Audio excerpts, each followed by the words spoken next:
કહું. લાવો કરો માર બોલવાનું કરી. હાલો બોલો હાલો. તો હાલો દોસ્તો આજે આપણે જવાનું છે જુનાગઢ. તો હા. મળીએ થોડી વાર પછી. આનરા તાર કઈ કહેવાનું કહી દે. હાલો બીજા બ્લોગમાં. બ્લોગ ભાઈ એવો છે કોઈ ઘુઘા વાળા ઉભા નથી રહેતા અમને ત્રણ ને બેહારવા. તો પણ એને સફારી એમનો શરૂ રાખેલો છે. तेरा बाप यहाँ छोड़कर गया था कि तेरी माँ? તો ભાઈ જે રિક્ષા મળે નથી એટલે આ ક્યાંનું છે? ઇન્દરવા. હા કેન્દ્રવાના બસ સ્ટેશનમાં સાઈડે આવી ગયા છે તડકાના. હવે જોઈએ છે કઈ વાહન મળે તો.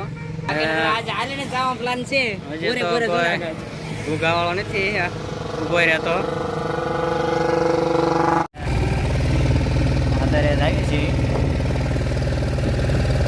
ચડું બુકિંગ બસ પકડવાની ઓનલાઈન બુકિંગની. ફાઇનલી આપણે ઉતરી ગયા છીએ. તું બોલી લે કહી દે. वाह क्या सीन है। હા તો ભાઈ અત્યારે